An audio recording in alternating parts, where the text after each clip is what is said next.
Pues hemos venido estudiando el Evangelio según Marcos.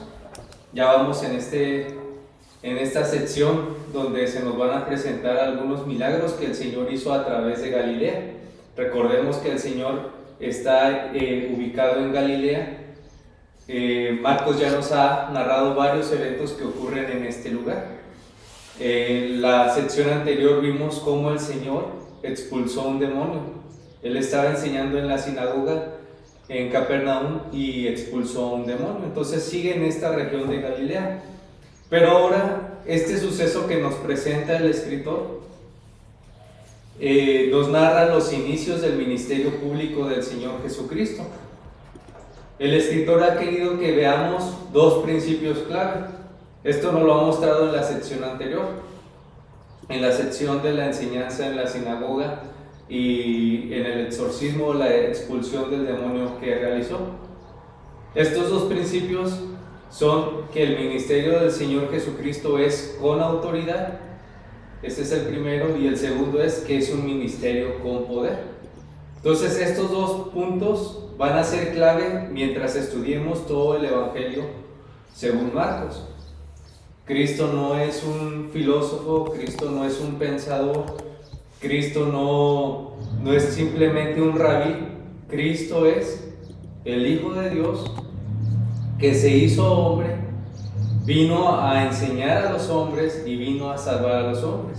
Es el que declara con autoridad la palabra de Dios y quien también ejecuta la voluntad de Dios con poder. Entonces, dos principios clave dentro del ministerio de Jesucristo que debemos observar a través del estudio del Evangelio es que su enseñanza es con autoridad y con poder.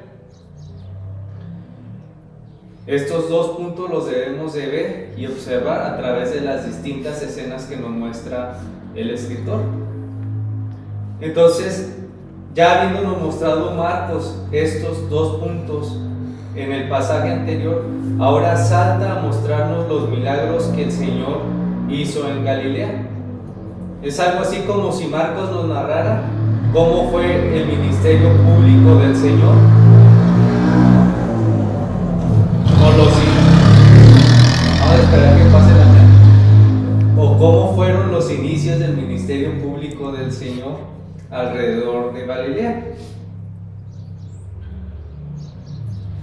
Ahora aquí es importante que tengamos algo claro. Generalmente cuando nosotros vamos a los evangelios, o más bien lo que nos ha sido enseñado por la iglesia, es que ponemos nuestra atención en los milagros. Lo que más fácilmente se nos queda grabado son los milagros, pero con dificultad llegamos a entender cuáles fueron o cuál fue el propósito de esos milagros. Le aseguro que aun si usted no ha leído la Biblia, usted ha escuchado de la multiplicación de los peces y el pan, o usted ha escuchado alguno de los otros milagros que hizo el Señor, el curar al leproso, el dar vista a los ciegos, ¿verdad? Quizás usted, aun si no ha leído las Escrituras, ha escuchado de alguno de esos milagros. Sin embargo, no se le ha explicado cuál ha sido el propósito de esos milagros. Pero Marcos, en su evangelio, al igual que los otros evangelistas, sí explican, sí dan una explicación de cuál fue el propósito de esos eventos milagrosos. Ellos no colocan los milagros para que pensemos en Jesús como lo solemos hacer en la actualidad. También sé que usted en alguna ocasión ha escuchado de una persona o a alguna persona narrar sobre algo sobrenatural que ocurrió en su vida, o si no es eso, ha escuchado de alguna persona que es popular porque al parecer realiza ciertos milagros usando energías y ese tipo de cosas. Yo en una ocasión fui al doctor y el que me contrató, más bien el que me vendió el seguro, me dijo: mira, no vayas a ese doctor, te voy a recomendar otro. Entonces yo dije: bueno, me va a recomendar un médico. Y agarró y me llevó con un energético. Entonces el energético sacó un aparato con los cuales se mide la energía, si es positiva, negativa, y me empezó a hacer por alrededor de todo el cuerpo y al final me dio unas bolsitas de té. Y eso era lo que me iba a curar. Entonces, y era muy popular, tenía mucha gente, cobraba buen dinero. Entonces ese tipo de cosas son comunes en nuestra cultura. Si usted no ha escuchado a una persona que ha hablado de que algo sobrenatural le ocurrió en su vida, un milagro, seguramente ha escuchado de alguna persona que es muy popular o famosa porque realiza milagros o hace cosas sobrenaturales. Eso lo vemos en nuestra cultura, pero esa no es la idea que nos quieren dejar los escritores de los evangelios. No quieren que pensemos en Jesús como un hombre que realiza milagros solamente, sin ningún propósito. De hecho, en este pasaje se nos muestra que las personas van detrás de él en busca de milagros, pero eso no es a lo que vino el Señor. Y eso nos lo va a dejar claro Marcos en este evangelio. Los milagros incluso son un gancho o una estrategia de mercado que los falsos maestros dentro de la iglesia han utilizado para lucrarse y ganar popularidad. Muchas personas incluso dicen: yo no asisto a la iglesia porque ahí está llena de mentirosos, se tiran al suelo, se ponen a hacer ahí distintas locuras.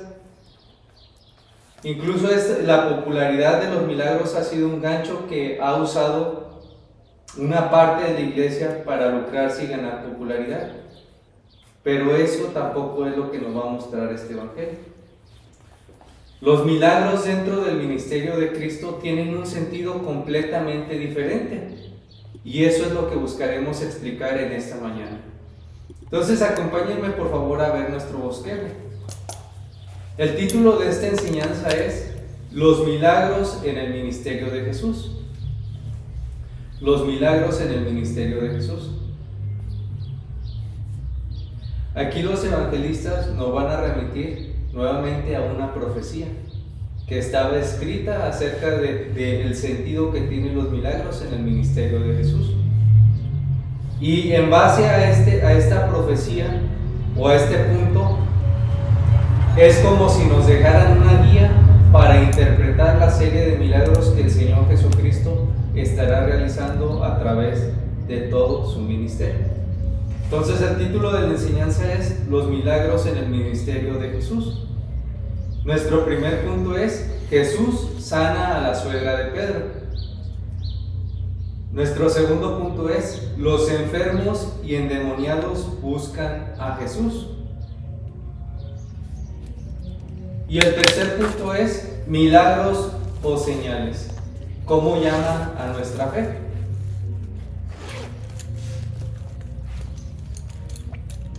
Entonces, habiendo mencionado esto, vayamos a ver nuestro primer punto. Jesús sana a la suegra de Pedro. Dice el versículo 29: al salir de la sinagoga, vinieron a casa de Simón y Andrés, con Jacobo y Juan, y la suegra de Simón estaba acostada con fiebre, y enseguida le hablaron de ella. Entonces él se acercó y la tomó de la mano y la levantó, e inmediatamente le dejó la fiebre, y ella le servía. Como mencionaba en la predicación anterior, el evangelista nos narraba de la visita del Señor a Capernaum. El Señor iba a la sinagoga o a las sinagogas y enseñaba dentro de ellas. Las sinagogas eran los lugares donde los judíos se reunían para estudiar la palabra de Dios, para escuchar la palabra de Dios. Entonces el Señor se encontraba en la sinagoga, pero este evento nos dice que ocurrió posterior al evento anterior. El Señor se encontraba en la sinagoga, sale de la sinagoga y se dirige a la casa de Pedro y su hermano Andrés.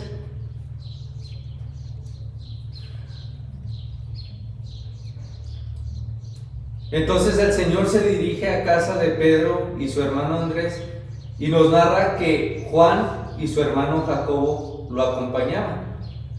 Esto quizá quiere decir que estos hombres se encontraban en la sinagoga cuando el Señor empezó a enseñar con autoridad y cuando hizo la señal de expulsar al demonio. Y entonces Pedro, Andrés, Juan y Jacobo se van con el Señor a la casa de la suegra de Pedro. Nos narra Marcos que la suegra de Pedro estaba enferma, que tenía fiebre. La palabra que se utiliza en la traducción dice fiebre, pero la palabra en el idioma original tiene la idea de estar en llamas. Era una fiebre severa. El Evangelio, según Lucas, en el capítulo 4, versículo 38, nos dice que la suegra de Simón tenía una gran fiebre. Recordemos que Lucas era médico. Entonces, Lucas nos dice que no solamente era una fiebre cualquiera, sino que era una gran fiebre, lo cual nos indica que no era una fiebre común. Un comentarista nos narra que la enfermedad que tenía esta mujer era una enfermedad muy riesgosa, del grado que amenazaría la vida de una persona anciana. Entonces, Pedro, Andrés, Jacobo y Juan van a la casa de Pedro y de Andrés, donde se encuentra la suegra de Pedro. La suegra de Pedro está tirada en cama, no es una fiebre cualquiera la que tiene, es una gran fiebre, está enferma. La enfermedad es una de alto riesgo que pone en peligro su vida. Nosotros no sabemos si los discípulos invitaron al Señor a la casa para que Él reposara después de haber enseñado en la sinagoga, o si lo llevaron conociendo las señales que Él hacía, esperando a que sanara a esta mujer.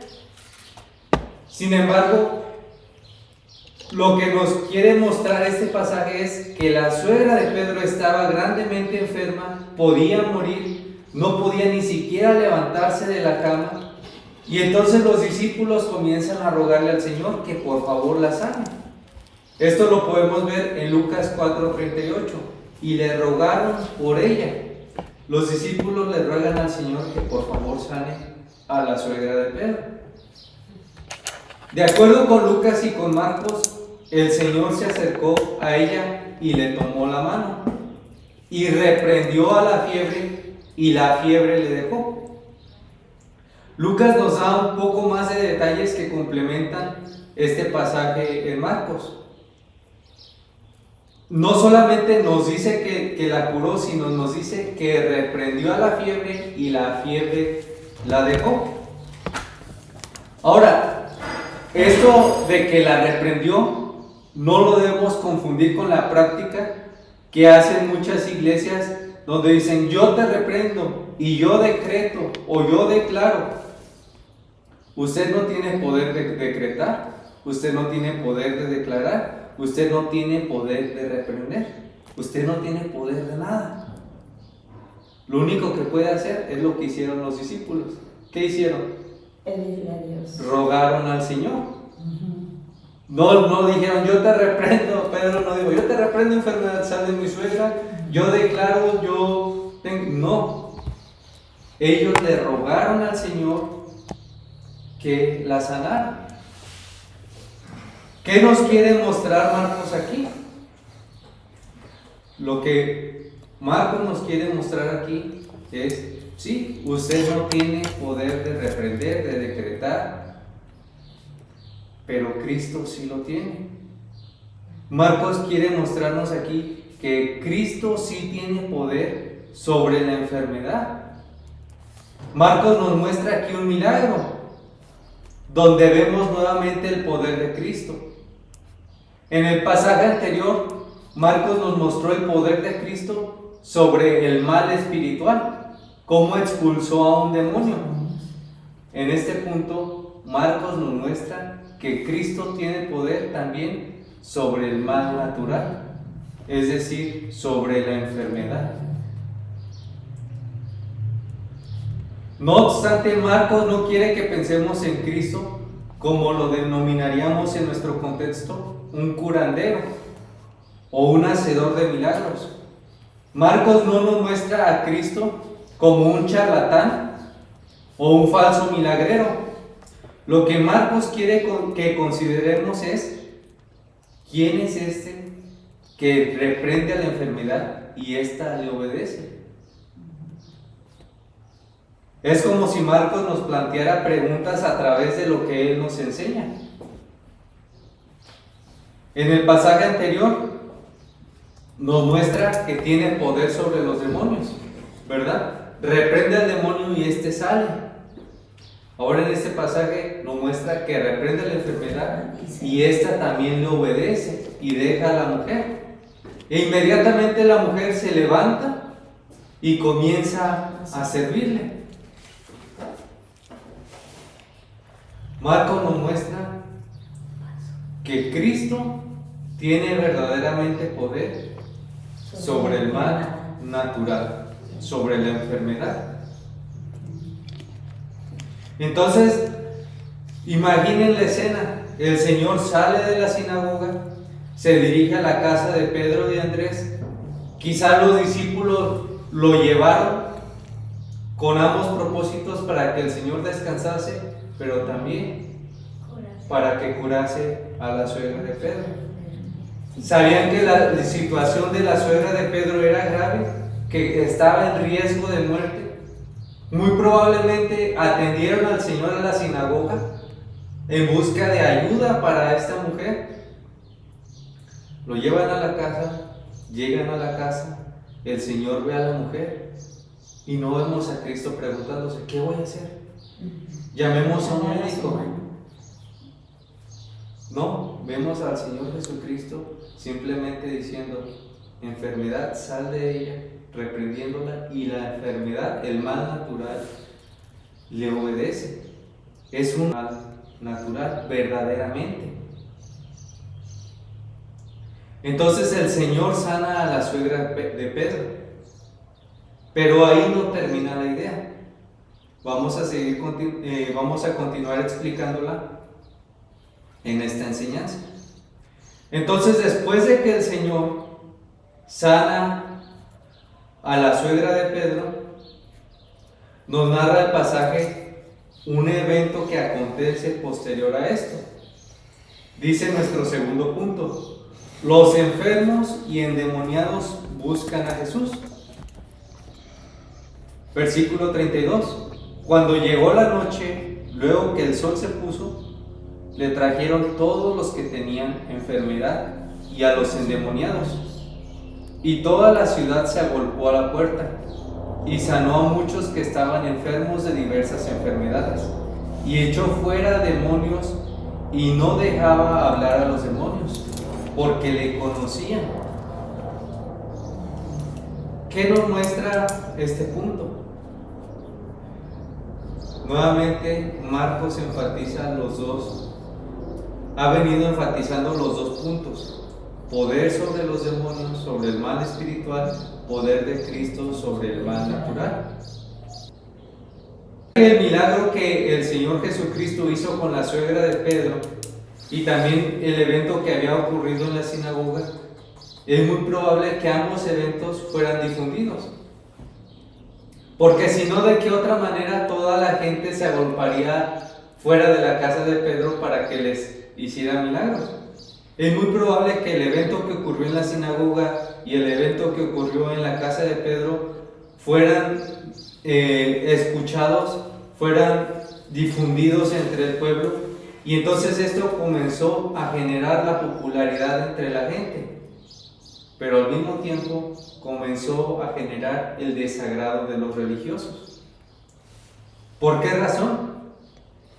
Pues hacía esta clase de milagros en el día de reposo.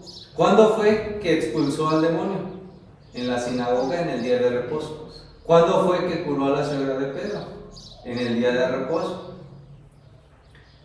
Y entonces, esto empezó a generar popularidad entre la gente y al mismo tiempo el desagrado entre los religiosos.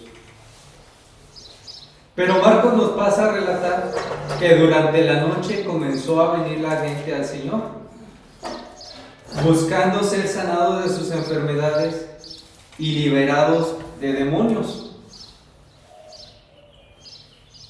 Vemos que el pueblo comenzó a venir al Señor, pero en busca de un milagro. ¿Qué nos enseña esto? Parece que la fama que se difundió acerca de Cristo fue solo alrededor de su poder. Él tiene poder para echar demonios, Él tiene poder para sanar enfermos. Pero entonces, ¿qué pasó en torno a su autoridad para enseñar la palabra? Marcos nos había dicho dos cosas claves: tiene autoridad y tiene poder. Y la gente lo comienza a buscar por los milagros que Él realiza, buscando un favor de Él. Pero ¿qué pasó con su autoridad? ¿Por qué no vienen a escuchar? ¿Por qué no vienen a que les enseñe la voluntad de Dios, la palabra de Dios? ¿Por qué vienen buscando recibir algo?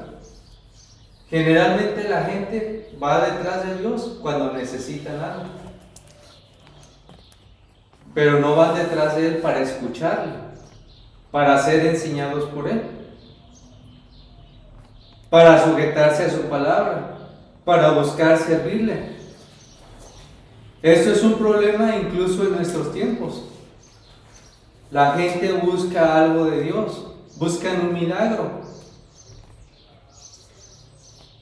pero sus corazones y sus vidas se encuentran alejadas de Él.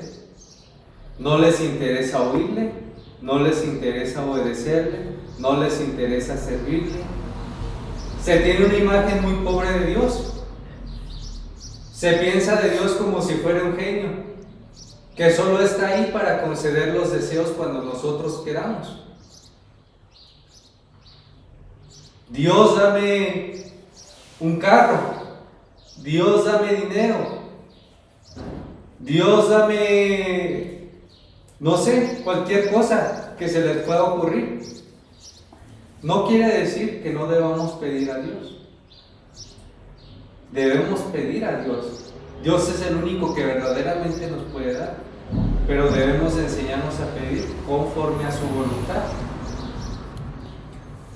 La imagen que tenemos de Dios es una imagen muy pobre, como si simplemente fuera alguien que está ahí para cumplir nuestros caprichos, para cumplir lo que nosotros queramos.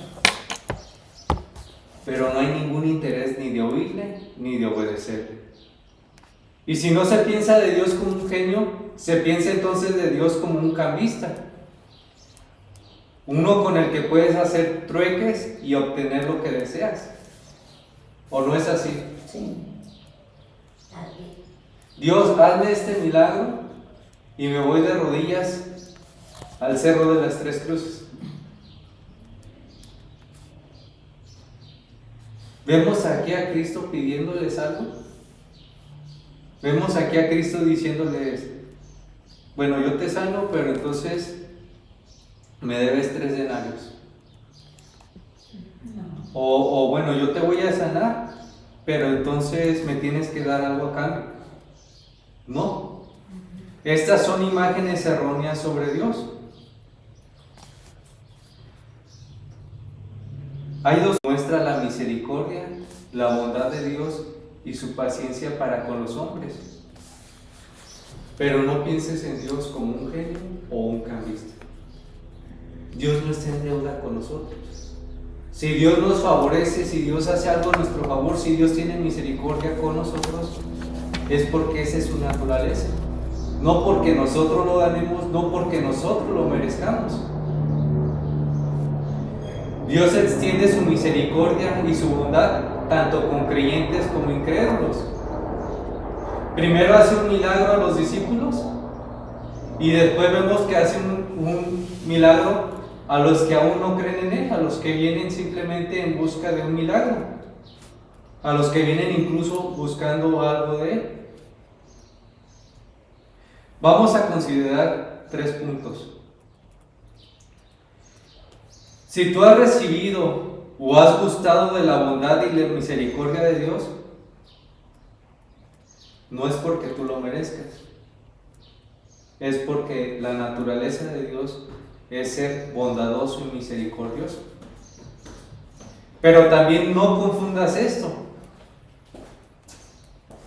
Nuestro Dios es perfecto, es bondadoso, misericordioso, pero también es santo y justo. Y todos estos atributos o estas virtudes dentro de la naturaleza de Dios operan perfectamente, no chocan entre ellas. Y entonces el que Dios sea bondadoso y misericordioso no te debe llevar a creer que estás en paz con Él y que no recibirás el juicio venidero. En Mateo 5:45 nos dice: Dios hace salir su sol sobre malos y buenos y hace llover sobre justos e injustos. ¿Qué nos lleva a considerar esto? Que hay una bondad mostrada por Dios dentro de la creación que se extiende tanto para justos como para injustos. Si tú gozas de plenitud, si tú gozas de bienes, pero no crees en Jesucristo, no creas que estás en paz con Dios. ¿Recuerdan aquel hombre rico que nos narran los evangelios, que tenía muchos bienes y se afanaba por tener más y más y multiplicar sus bienes? ¿Y qué pasó al final? ¿Gozaba de paz con Dios porque tenía bienes en esta vida? No. Para todos los hombres no debe de llevarnos a creer que por gozar de ella estamos en paz con Dios. Dios hace salir su sol sobre malos y buenos y hace llover sobre justos e injustos.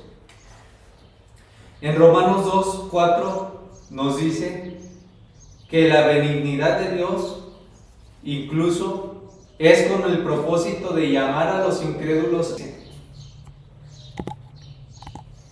Entonces la benignidad y la misericordia de Dios, que se extiende hacia buenos y malos, tiene un propósito, y es que nos tornemos a ver al Creador, demos gracias y nos arrepintamos de nuestros pecados.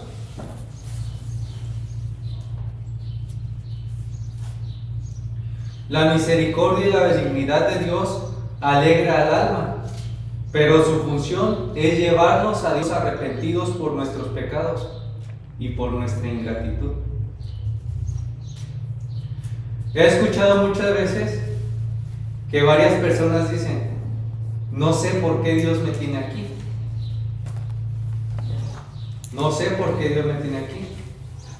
Bueno, esta es la respuesta: para que le conozcas y creas en el Salvador y te arrepientas de tus pecados.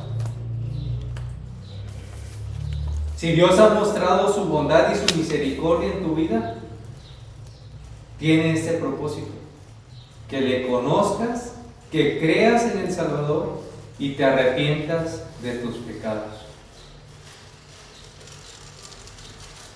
Es por esta razón que Dios da vida a los hombres, muestra su misericordia, muestra su bondad a ellos, para que ellos le reconozcan, crean en su Hijo y se arrepientan de sus pecados. Esa es la primera cosa que debemos considerar. La segunda cosa que debemos considerar es que la mayor necesidad que tienes no es la que tú deseas. ¿A qué venían estas personas en busca del Señor? ¿Qué querían? Que los curaran. Recibir un milagro de Él. Pero si ellos conocieran la necesidad más apremiante en su vida, la necesidad más terrible que puede tener el hombre, no vendrían en busca de un milagro. Si ellos fueran conscientes de la realidad del pecado y de la realidad del juicio, ¿qué vendrían a hacer? Buscando a Cristo para que los salvara de esa condenación, buscando a Cristo para que perdonara sus pecados. Ellos no escucharon lo que el Señor predicó en la sinagoga. El Señor predicó el Evangelio del Reino, que Él era el enviado de Dios para salvar a los pecadores. No escucharon eso. ¿En qué prestaron atención? Este es un hombre que tiene poder para sacar demonios y sanar, hacer milagros. Entonces ellos buscaban o vinieron a Él deseando recibir un milagro, pero esa no era la mayor necesidad. Tú, al igual que ellos, puedes estar muy afanado por un asunto de esta vida. pero tu mayor necesidad es en torno al porvenir, es decir, después de la muerte. En este mundo tan lleno de afanes, de preocupaciones, de distracciones, el hombre no considera cuál es el propósito de la vida, por qué es que está aquí. El hombre simplemente busca lo que desea, es guiado por el deseo, a tal punto que no ve que este tiempo que nos ha sido dado es, por así decirlo, corto y temporal. Es solamente un trayecto. Lo más importante y lo más preocupante es en torno al porvenir, lo que pasará con nosotros después de la muerte. En Mateo 6, 33, 34, mas buscad primeramente el reino de Dios y su justicia, y todas estas cosas os serán añadidas. Así que no os afanéis por el día de mañana, porque el día de mañana traerá su afán. Basta cada día su propio mal. ¿Qué nos dice el Señor aquí en Mateo? ¿Qué es más importante? ¿Qué es lo prioritario? ¿Es afanarnos por el día de mañana? No, es buscar primeramente el reino de Dios y su justicia. El Señor Jesucristo está enseñando aquí que lo más importante es buscar el reino de Dios y su justicia. No el día de mañana, no afanarnos por el día de mañana. ¿Quién es el que nos provee todas las cosas? Dios. Es Dios. Pero la mayor o el mayor regalo, la provisión más grande que el Señor ha dado es la de darnos la salvación en Jesucristo. Darnos a un Salvador. Eso es lo que debemos de buscar primeramente en nuestras vidas. No el día de mañana. El día de mañana usted no va a tener comida, no va a tener salud, no va a tener a su pareja, usted al igual que yo. Pero ¿qué pasa si usted se afana por el día de mañana y muere? Va a recibir una eterna condenación. Pero si usted tiene a Cristo, va a venir el día de mañana. Va a faltar la salud, va a faltar el dinero, van a venir tristezas en la vida. Pero finalmente en todas esas situaciones, Cristo va a estar ahí. Y finalmente va a tener una eternidad con el Salvador. Y no solamente con Él, sino juntamente con todos los que creen en Él. Si tiene a Jesucristo, va a tener un día de mañana. Un día de mañana sin tristezas, sin pecado, sin dolor, sin sufrimiento, sin tentaciones. Rodeado de los santos, de todos los que creyeron en Él. Si usted y su familia son creyentes, si usted y su familia, o usted habla a su familia, inculca a su familia, le muestra los caminos del Señor, va a haber un día de mañana para usted y para ellos. Una felicidad por toda la eternidad, adorando juntamente al Señor. Lo más apremiante es buscar primeramente el reino de Dios y su justicia, buscar a Jesucristo. Eso es lo más apremiante. Y si Jesucristo se presenta, entonces no lo tiene que buscar. Eso es que Jesucristo lo buscó usted. Y no lo buscó usted porque, sino lo buscó usted porque ha tenido misericordia de usted. Lo verdaderamente apremiante es buscar el reino de Dios y su justicia. Mateo 16, 26 dice: porque ¿qué aprovechará el hombre si ganare todo el mundo y perdiere su alma? ¿O qué recompensa dará el hombre por su alma? ¿Qué pasa si los hombres se afanan por el día de mañana?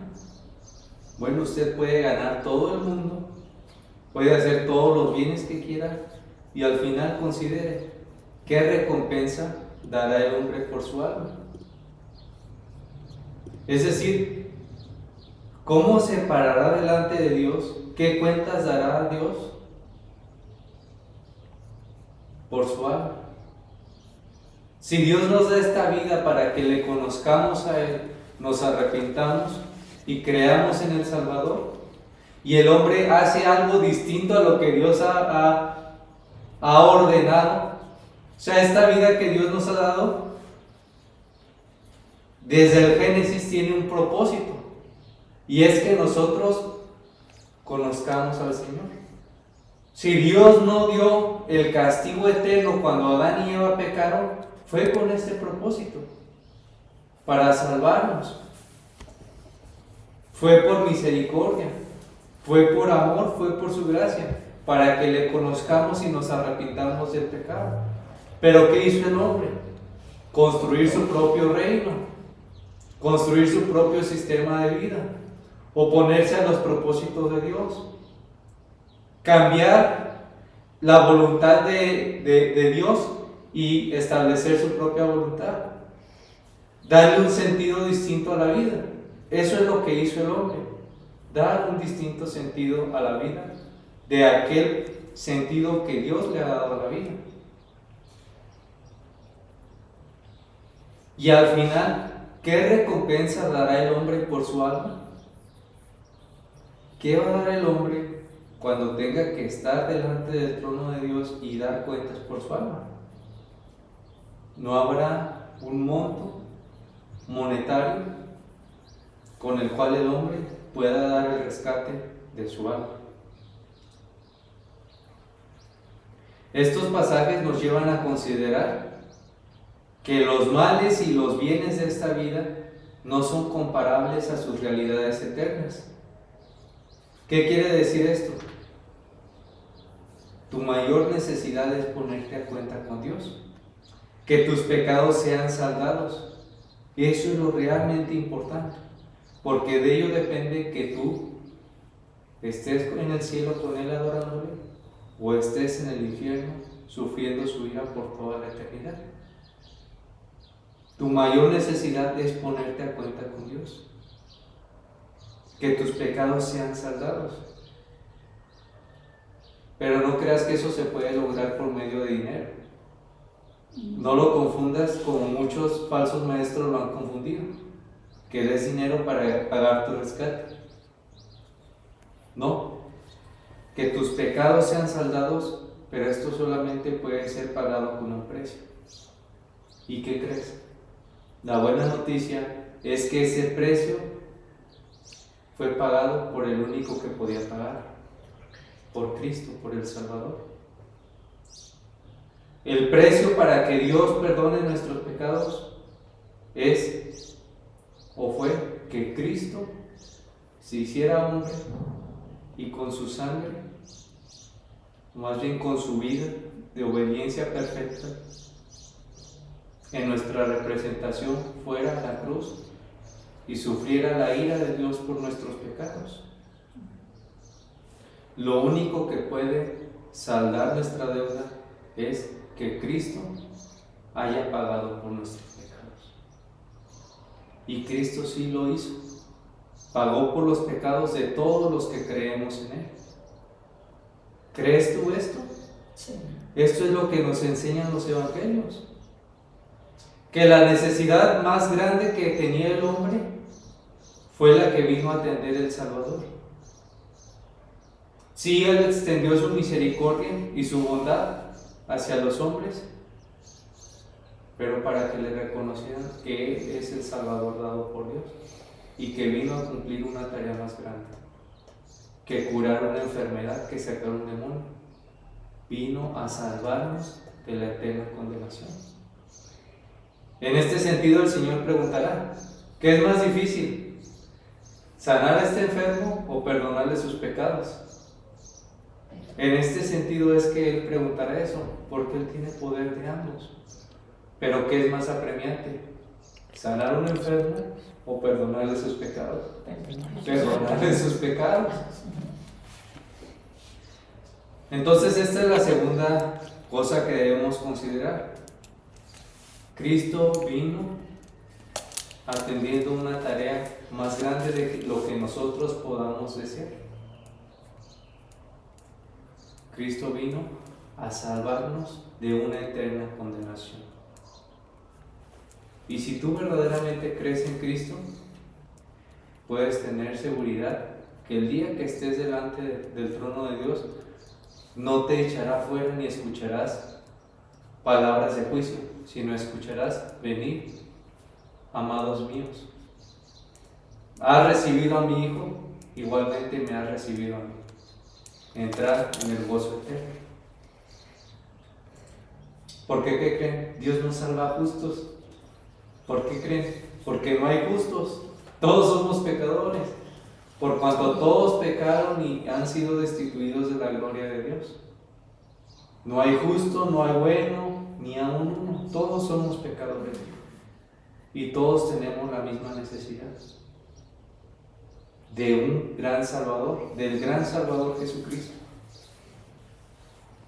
Y Dios nos dio a ese Salvador.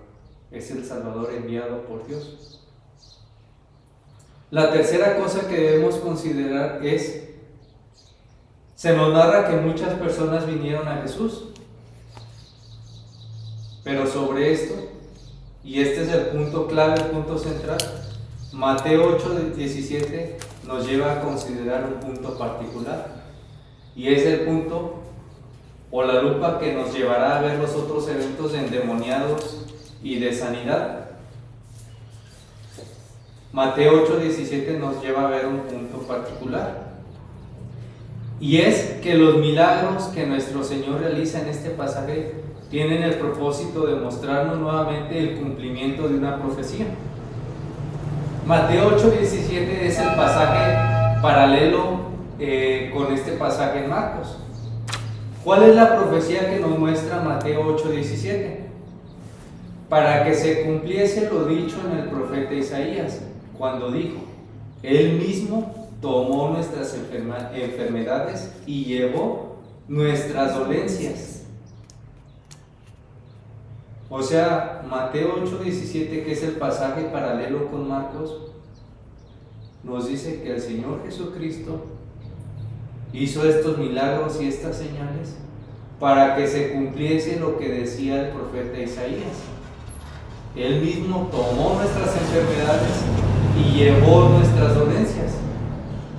Isaías 53:4 dice: ciertamente llevó Él nuestras enfermedades y sufrió nuestros dolores, y nosotros le tuvimos por azotado, por herido de Dios y abatido.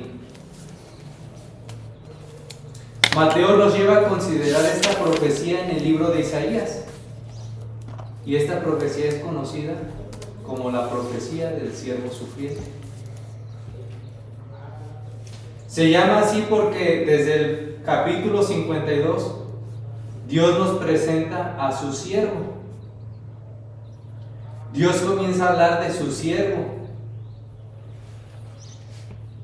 Isaías 52:13 dice: he aquí que mi siervo será prosperado, será engrandecido y exaltado, y será puesto muy en alto.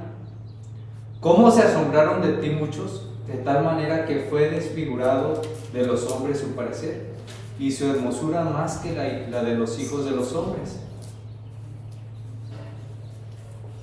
En Isaías 52, Isaías 53, Dios nos presenta a su siervo. Y en el versículo 13 nos dice: será engrandecido, exaltado y será puesto muy en alto.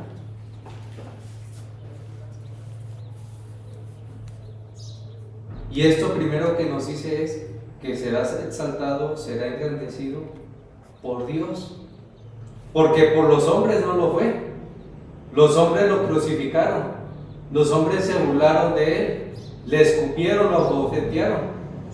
Desfiguraron su parecer.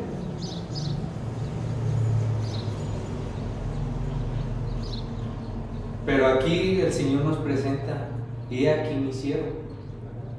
miren a mi siervo. Porque el siervo del Señor será puesto muy en alto, será exaltado y engrandecido. Cuando nosotros consideramos siervo, no tengamos la imagen de un esclavo. De hecho, tengamos la imagen de uno que conoce a Dios, de uno que es enviado por Dios para ejecutar su voluntad. Tenga la imagen de uno que ama, declara, ejecuta y cumple la voluntad de Dios. Entonces el Señor, Dios, presenta aquí a su siervo y dice: he aquí mi siervo. Yo enviaré a mi siervo, él será exaltado, él será puesto muy en alto, pero al mismo tiempo será despreciado por los hombres. El siervo del Señor es uno que es enviado a traer sanidad a la raza humana, a rescatarlos de la esclavitud. Podemos ver esto nuevamente en el capítulo 52. Porque así dice Jehová: de balde fuisteis vendidos, por tanto, sin dinero seréis rescatados. Esto lo vemos en Isaías 52:3. De balde fuisteis vendidos, por tanto, sin dinero seréis rescatados.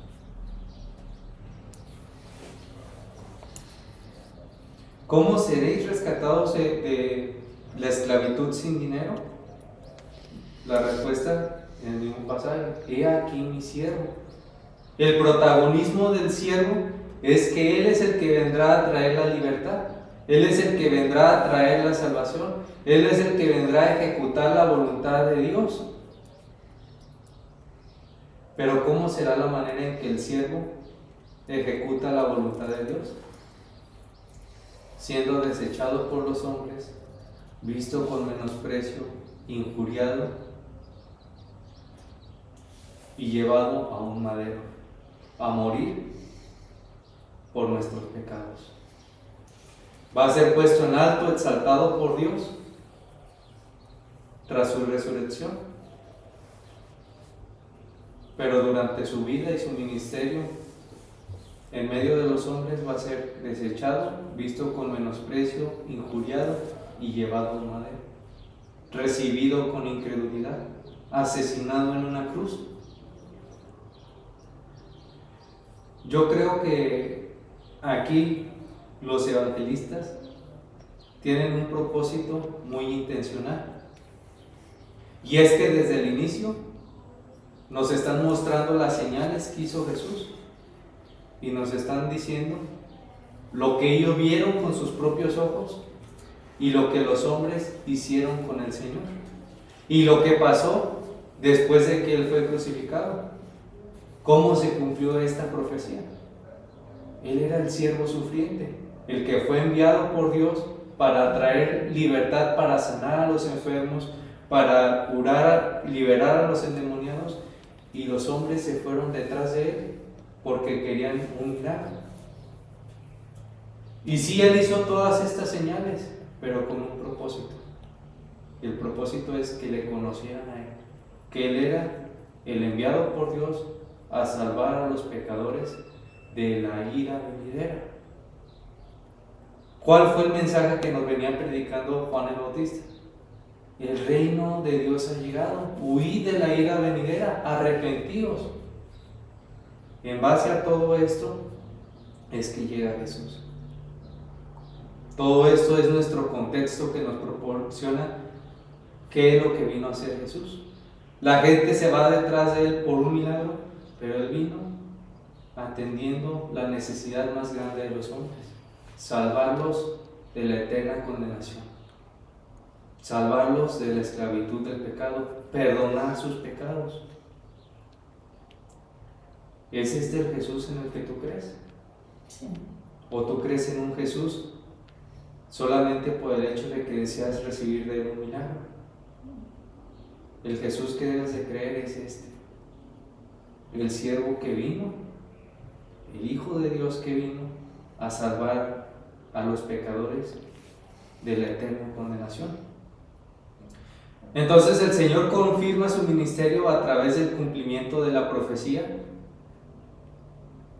O sea, estos milagros que se ven aquí cumplen la profecía y son una confirmación del ministerio del Señor. ¿Qué quiere decir esto? Es una señal que nos muestra que Cristo es el siervo del cual se nos hablaba en el profeta Isaías. Cuando los hombres vieron estos milagros, lo que debieron de decir es: Él es el que el Señor ha enviado a salvarnos. Pero ¿qué fue lo que dijeron? Vamos para que Él nos haga un milagro. Entonces, lo que los evangelistas quieren llevarnos a considerar es que esta señal fue una de las confirmaciones del ministerio del Señor. Todos los milagros nos enseñan que Él tiene el poder, pero no debemos ignorar su autoridad. Él es el siervo de Dios que viene con poder y autoridad para mostrarnos la voluntad de Dios, para salvarnos. No debemos ir tras Él solamente por el hecho de recibir algo de Él, sino debemos de ir detrás de Él por el hecho de quién Él es. Pensar tan solo en la idea de Dios haciéndose hombre, el Hijo de Dios encarnándose y viniendo a rescatar a los pecadores, mostrarnos su amor y su misericordia, su gracia, perdonarnos, hacernos grandes promesas, mostrarnos su bondad a través de estas grandes promesas, conocer y tener comunión con Dios, no es un hecho suficiente para ir detrás de Él. Es un hecho más grande que simplemente querer recibir de algo de Él. Entonces, esto es lo que nos quieren llevar a considerar los evangelios. El Señor sanó a los abatidos, a los enfermos, y ellos lo tuvieron por abatido y por herido por Dios, pero el herido fue por nuestra causa. Mateo 27, 39 al 43. ¿Qué nos quiere llevar o qué nos muestra Mateo 27, 39 al 43? Y los que pasaban le injuriaban meneando la cabeza y diciendo: tú que derribas el templo y en 3 días lo reedificas, sálvate a ti mismo. Si eres el Hijo de Dios, desciende de la cruz. ¿Qué es lo que le dicen? Sálvate a ti mismo. De esta manera también los principales sacerdotes, escarneciéndole con los escribas y los fariseos y los ancianos, decían: a otro salvó, a sí mismo no se puede salvar. Si eres el Rey de Israel, desciende ahora de la cruz y creeremos en Él. Confió en Dios, líbrele ahora si le quiere, porque ha dicho: soy hijo de Dios. Sálvate a ti mismo. A otro salvó, a sí mismo no se puede salvar. Líbrele Dios si le quiere. Escarnecido por los hombres. La imagen que quieren que consideremos los evangelistas es esta. Ellos vivieron a su lado, ellos presenciaron cómo fue la vida de Jesús, todo lo que hizo Jesús, pero ellos no ignoran lo que significaban estos eventos. Ellos no quieren que ignoremos lo que significaban estos eventos. No quieren que ignoremos cómo Cristo cumplió la profecía o las profecías con las señales que Él hizo y con su resurrección. Fue desechado por los hombres, fue abatido, pero fue abatido por nuestra causa, para que creyésemos en Él y no recibiésemos la ira eterna. Cristo en este pasaje da cumplimiento a la profecía de Isaías 53, la que hemos leído. El abatido fue por nuestra causa enfermedades para que nosotros recibiéramos sanidad, pero no de una tos, solamente, no de un cáncer, no de una diabetes, no quiere decir esto que no oremos a Dios y pidamos y roguemos para que Él tenga misericordia. Él sí lo puede tener, Él sí lo ha hecho y lo llega a hacer. Pero lo principal, no debemos ignorar lo principal y lo más grande que vino a ser el Señor Jesucristo. Él llevó nuestras enfermedades para que nosotros recibiésemos sanidad completa. ¿Qué quiere decir esto? No más muerte. Resurrección. No más enfermedad. No más dolor. No más tentación. No más pecado. Ser librados del juicio de Dios. Él murió y padeció por el perdón de nuestras almas, para darnos una herencia en los cielos, una herencia eterna. Es como si los evangelistas desde el inicio nos llevaran a considerar, y he dicho varias veces esto, ¿qué vas a hacer con Jesús? ¿Por qué quieres seguir a Jesús? ¿Le buscas porque quieres recibir un milagro de Él? Él hace este pasaje, el llamado que Dios nos hace a través de esta predicación es el siguiente. Jesús es el Hijo amado de Dios que ha sido enviado para traer completa sanidad a los hombres, librarlos de la ira de Dios, curarlos del pecado, curarlos de la muerte. El llamado que hace esta señal que cumple el Señor Jesucristo, o estas señales que se nos van a ser mostradas acerca de Jesucristo por medio de milagros, cumpliendo las profecías, llaman a nuestra fe a creer en Él. ¿Le sigues porque crees que Él es el Hijo de Dios, el Señor, el que ha venido para traer el reino de Dios y salvar a los pecadores? ¿Es por esa razón que le sigues? Esa es la razón correcta por la que le debes de seguir. Él es el Hijo de Dios, el Señor, el que ha venido para traer el reino de Dios y salvar a los pecadores que creen en Él y se arrepienten.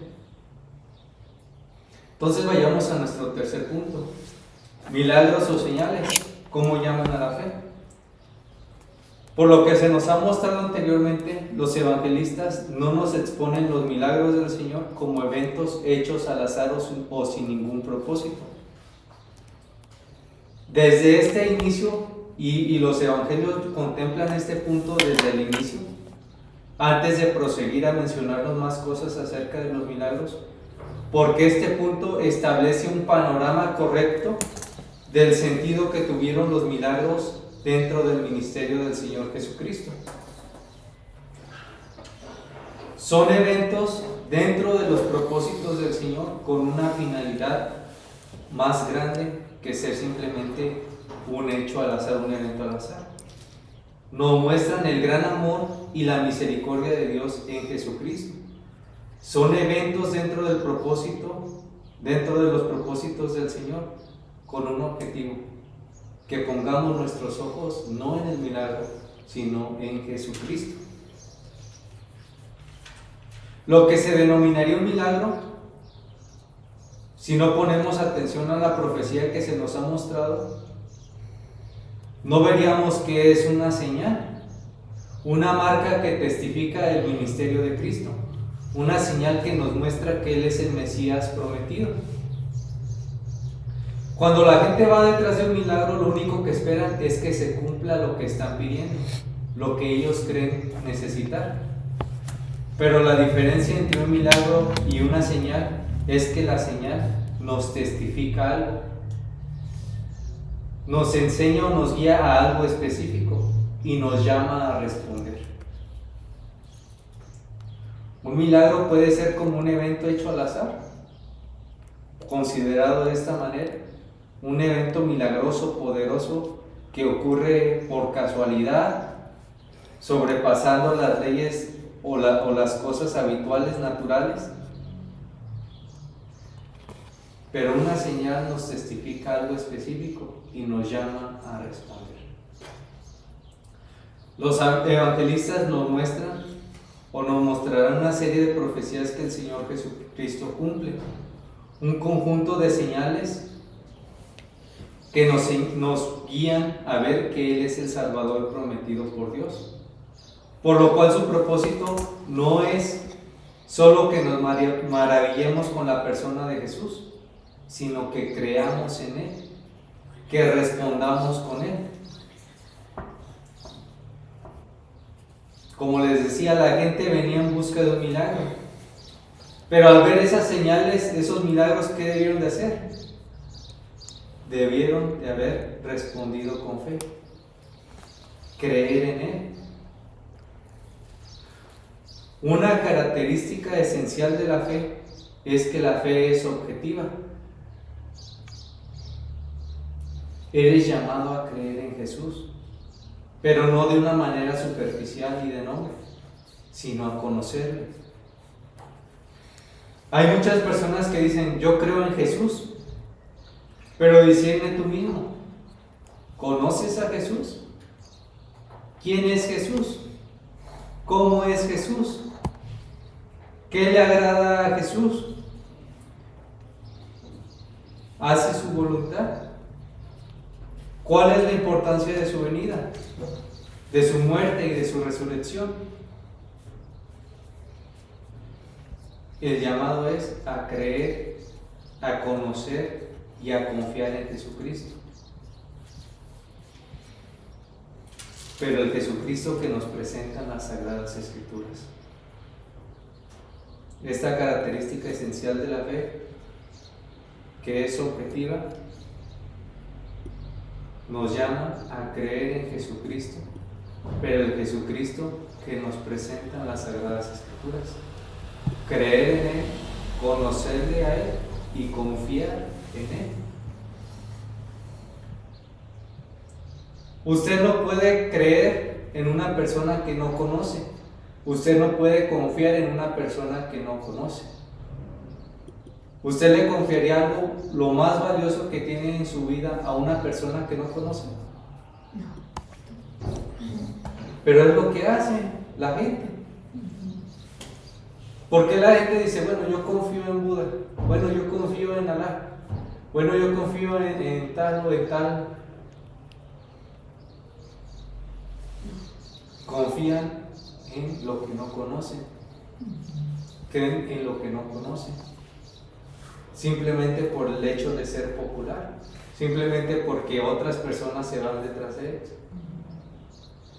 Pero usted no debe de creer en Jesús simplemente porque yo se lo digo.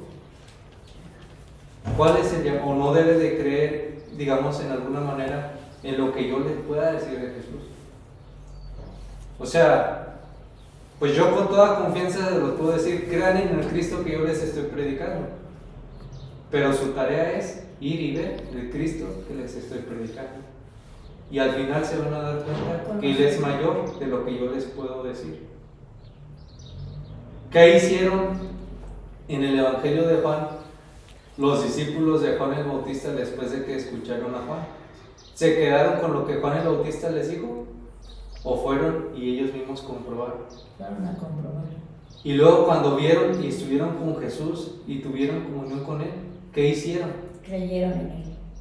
Creyeron en Él y fueron. Andrés fue con Pedro, ¿verdad? Fueron con otros hombres y les empezaron a decir, se ha cumplido la profecía. Él es el Mesías, Él es el que Dios ha enviado. Él es el Hijo de Dios. Y luego posteriormente ocurre el evento en la barca y Pedro cree en el Señor. Jacobo, Juan y Andrés su hermano, ¿verdad? Y posteriormente de ahí ellos fueron predicando a Jesucristo. Y cuando los verdaderos creyentes le vieron, tuvieron comunión con Él y le conocieron, comprobaron lo mismo que les estoy diciendo. Su tarea es conocer a Jesucristo ir a las Escrituras y conocer al Jesucristo que nos enseña en las Sagradas Escrituras. En la actualidad hay muchos falsos creyentes y muchos falsos maestros, y enseñan a falsos cristos, no enseñan al Cristo que nos presenta las Escrituras. Mi tarea es presentarles al Cristo que presentan las Santas Escrituras, y con toda convicción y certeza es lo que hago, pero su tarea es ir y ver que lo que les estoy diciendo es el Cristo que nos presentan las Escrituras, es verlo por usted mismo. Y al igual, si usted está en otra iglesia, debe de hacer lo mismo, ver que el Cristo que le están predicando es el Cristo que se nos presenta en las Escrituras. En la actualidad, entre las falsas religiones, se habla de Cristo como un ser creado, como un ángel, como el primer ser creado al principio de la creación. Se habla como un profeta solamente. Para los musulmanes, Cristo es solamente un profeta. Y así, hay varias falsas religiones que presentan a un Cristo distinto. Pero es bien claro lo que nos dicen los evangelios desde el inicio. Este es mi Hijo amado, en Él tengo complacencia, a Él oí. Y es bien claro todas las profecías que nos van presentando los evangelios. Dios ya lo había hablado de antemano. La Biblia es un libro tan perfecto que no pudo haber sido realizado por mente humana y haber cuadrado todos estos eventos de una manera tan perfecta. Todos estos años que pasaron entre un evento y otro, y sucesos y profecías que tienen su cumplimiento en Cristo. Y cuando usted vaya a la Biblia y vea todo esto, conozca el contexto de las cosas que están ocurriendo, vea las profecías que se hablan de Cristo, usted se va a dar cuenta que lo que yo le estoy enseñando es verdadero, y que incluso al verlo usted mismo con sus ojos es más grande de lo que yo puedo expresar con mis palabras. La perfección de Dios ordenando todos estos eventos en la creación para dar salvación a los hombres. Entonces, creer en Cristo no es decir yo creo en Jesús. Creer en Cristo es conocer a Jesús. ¿Quién es Jesús? ¿Quién es ese Jesús en el que creo? ¿Cómo es ese Jesús? ¿Cuál es la importancia de su venida, su muerte y su resurrección? ¿Y cómo puede hacer esto? Uno, por medio de la iglesia. Viendo una iglesia que predique las Escrituras de una manera correcta. Y dos, leyendo usted mismo la Sagrada Palabra de Dios y viendo usted mismo lo que les estoy mencionando. Y si su conocimiento es muy poco de Jesús, pero usted verdaderamente cree en Jesús, si usted cree verdaderamente que Jesús es el Salvador, el Hijo de Dios, eso es suficiente para perdonar sus pecados.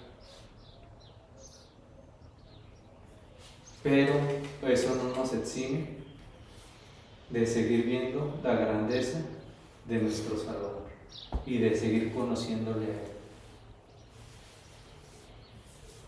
Incluso nos debe de alentar y llamar y alegrarnos y querer pasar tiempo con Él y conocerle más a Él. Entonces, ¿cómo poder conocer a Jesús? Al Jesús de las Escrituras, yendo a una iglesia que presente su palabra de una manera fiel, verdadera, viendo uno mismo en las Sagradas Escrituras, estudiando las Escrituras, viéndole ahí a Él. Y también, si nosotros ya conocemos al Señor, debemos de buscar seguir creciendo en el conocimiento y en la comunión con Él. Ahora quizás usted dice, es que yo no entiendo muy bien.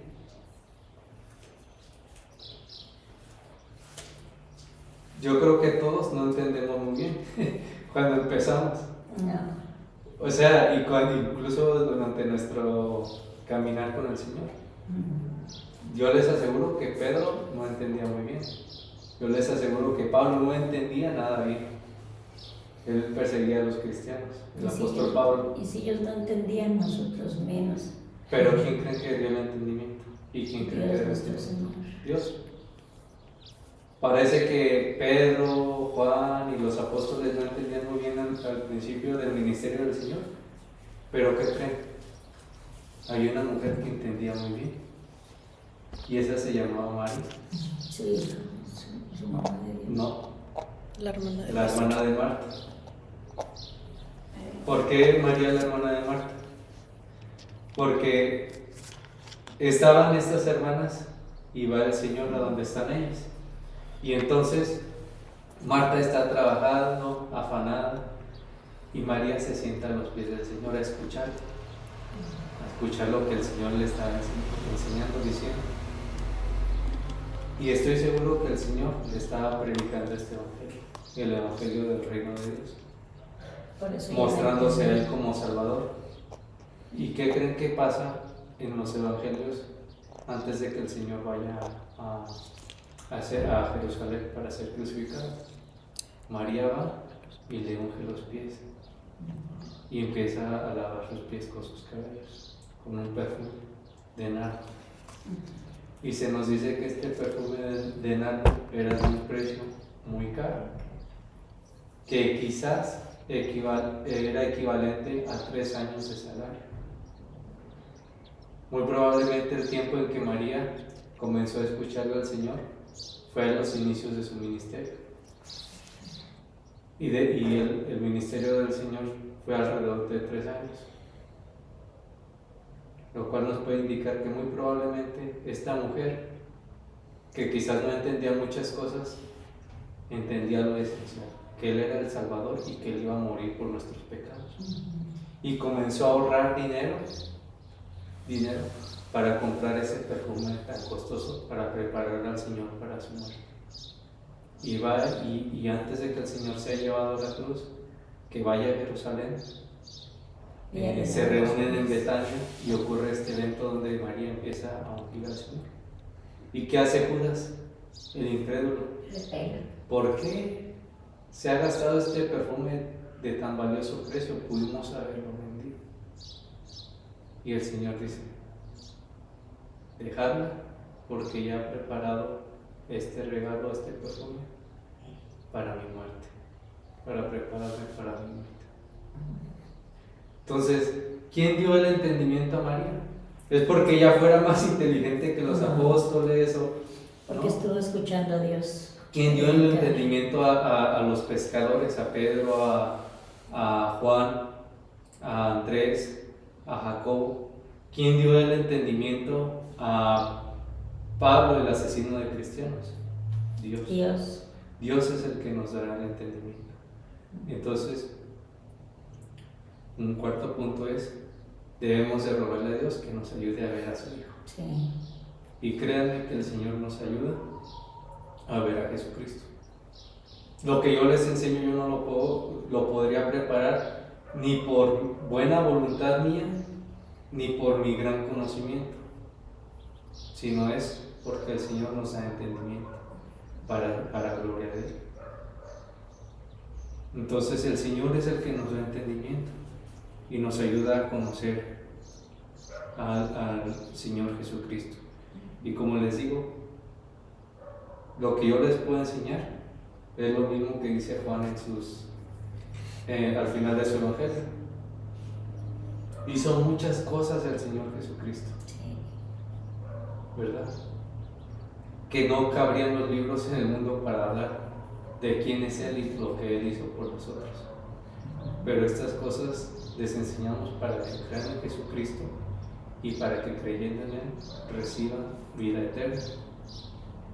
Lo que nosotros podemos enseñar es lo que el Señor nos llega a dar de comprensión para enseñar a su iglesia. Y a veces hay incapacidad de nosotros. No somos los más elocuentes, no somos los más inteligentes, no somos los más grandes entre los hombres, pero predicamos a un gran Dios, a un gran Salvador, y este es Jesucristo.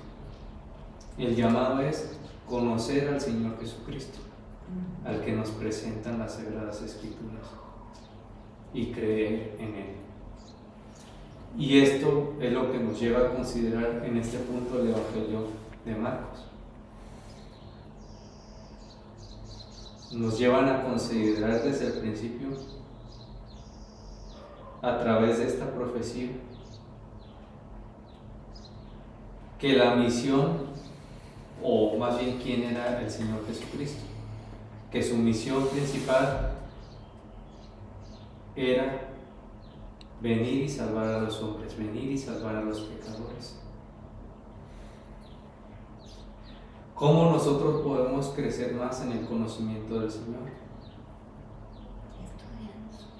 Estudiando su palabra, pero en este punto específico, la gente acude por necesidad de un milagro, pero lo principal por lo que debemos de acudir al Señor es reconociendo la necesidad que tenemos de que Él nos salve y la misión que Él vino a cumplir. Los evangelios nos llevan a considerar desde el inicio que debemos de reconocer la necesidad que tenemos del Salvador y la misión que Él vino a cumplir. Nuevamente, la necesidad primordial de los hombres no es un milagro. La necesidad más grande es conocer bien a Dios. La necesidad más grande es que sus pecados sean perdonados, que nuestros pecados sean perdonados. Y eso es lo que vino a hacer el Señor Jesucristo. Desde el inicio los evangelios nos presentan el llamado del arrepentimiento, y es para enmarcarnos la realidad del pecado y lo prioritario que es atender a este llamado. Si no reconoces la gravedad de tu pecado, si no reconoces lo terrible que es el juicio venidero, no podrás ver la grandeza de la salvación. En nuestra sociedad el pecado se ha normalizado. No es pecado abortar, dice la sociedad. No es pecado fornicar, dice la sociedad. No es pecado matar, dice la sociedad. No es pecado robar, dice la sociedad. Hemos llegado al punto de alterar el orden natural, relaciones del mismo sexo, relaciones con animales, personas que se creen animales. No normalices el pecado. En la sociedad vemos un buffet de pecado.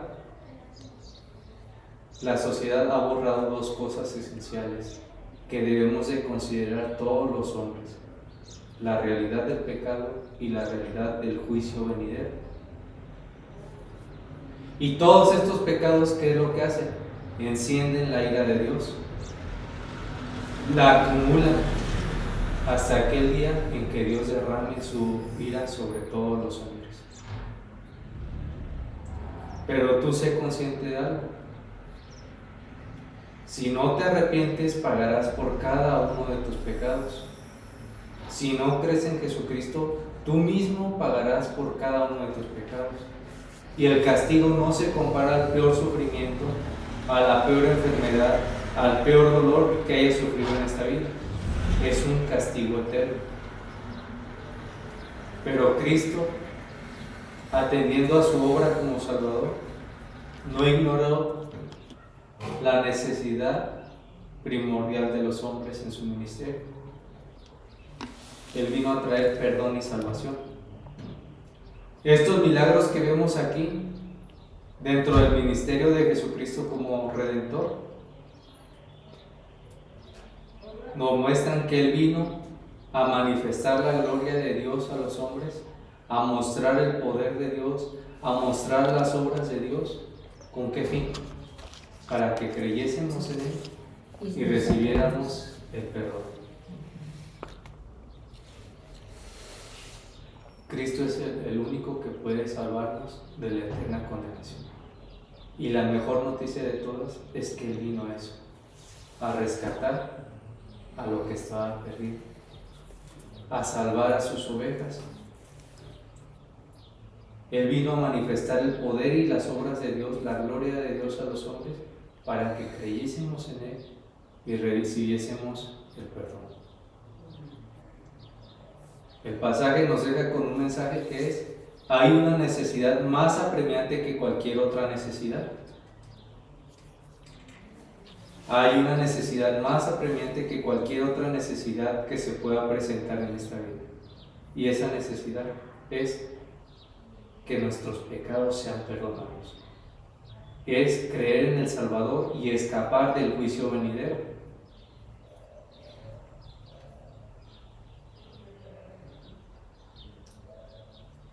El Evangelio según Marcos deja en nuestra mente que Cristo echar fuera demonios, sino que también tiene el poder de perdonar nuestros pecados y darnos paz con Dios. Y eso fue a lo que vino. En su casa lea usted Isaías 53. En su casa lea usted Isaías 53 y vea que Isaías 53, el hecho de que Él haya llevado nuestras enfermedades, es solamente un punto dentro de su ministerio y lo que Él vino a cumplir. Él llevó nuestras enfermedades. Él fue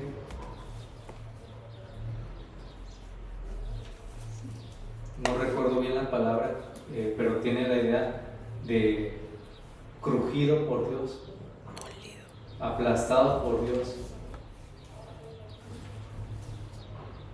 por nuestra causa. Todo Isaías 53 nos narra que el Señor Jesucristo vino para recibir el juicio en nuestro lugar y darnos salvación. Entonces Cristo no tiene solamente el poder de curar enfermedades y echar fuera demonios, sino también de perdonar los pecados y darnos paz con Dios. ¿Es este el Jesucristo en el que tú crees? ¿Es este el Jesucristo en el que tú crees? ¿Es el Jesucristo que te ha sido enseñado durante todos estos años? Este es el Jesucristo en el que debes de creer. Arrepiéntete de tus pecados y cree en Él como el Salvador. Que el Señor Jesucristo nos bendiga, obre en nuestras vidas, nos lleve a confiar más en Él, a atender a su palabra, a atender a esta predicación de nuestras almas. Y a los que no creen en Él, ayúdalo, Señor, dándoles fe, para que puedan verle, para que puedan ver su gloria, alegrarse y contentarse en nuestro glorioso Salvador, y para que escapen de la ira venidera. Ayuda, Señor, en esta sociedad que se ha perdido la realidad del pecado y la realidad del juicio venidero. Ayuda trayendo nuevamente el testimonio de estas dos grandes realidades. Ayuda también a tu iglesia, Señor. Si se ha perdido es porque tu iglesia no hemos sido fieles a predicar este mensaje. Nos hemos hecho como la sal que es echada al muladar. Pero, Señor, te rogamos que tú nos des un amor santo, un celo santo para predicar estas dos realidades, la verdad del pecado y del juicio venidero, y para que dentro de la sociedad los incrédulos sean traídos a la fe. Te rogamos estas cosas y te lo pedimos en el nombre de nuestro Señor Jesucristo. Amén.